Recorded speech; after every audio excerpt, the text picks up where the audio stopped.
the issue of Tylenol, paracetamol and autism. The US president said there was a link and said pregnant mothers shouldn't take it.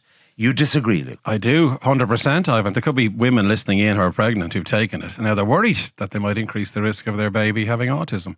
And there's no risk of autism if you take paracetamol. That's what's very clear. There was one study in Sweden, Ivan. 2.5 million children were measured just on this single issue, and there was no risk of autism if the mother took paracetamol. In Japan, 200,000 kids were studied with their mothers, and there was no evidence at all. So what is the basis of RFK saying this? Well, there is a tiny basis, there is. There are one or two studies correlating paracetamol with autism. Correlating. Now, as you know, Ivan, correlation doesn't mean causation.